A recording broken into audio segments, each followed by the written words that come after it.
out at Verizon. Give us a specific program you'd like to top line.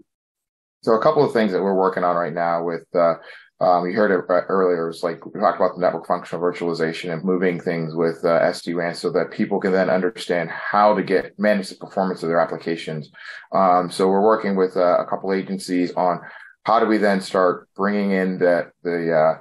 network and pulling that more, because that's becoming more part of the cloud infrastructure, to be able to support the movement of these applications and the data. And then on top of that, we're also working with some agencies on, as was mentioned by Bill earlier, with like some of the advanced comms and the contact center stuff, and moving those into the cloud now today to make sure that we're able to then realize the economies of scale to be able to then scale up and scale down these services quickly and on demand, so that then, the constituents are able to then work with all the end users and all the folks out in the field to be able to deliver the services, take these calls in from Social Security, to be able to then take calls in for taxes, to be able to help make sure that we're working and getting that, all the money flowing through the government today.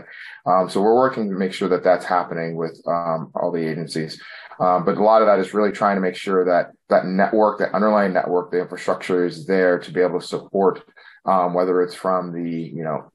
Ethernet services, and make sure that's modernized to be there, leveraging all the wireless capabilities, the 4G, 5G, to make sure that we have the connectivity out to those end user devices. And then those are all able to be seen across that landscape and environment for the network to the cloud to the data centers, regardless of where they sit, that data.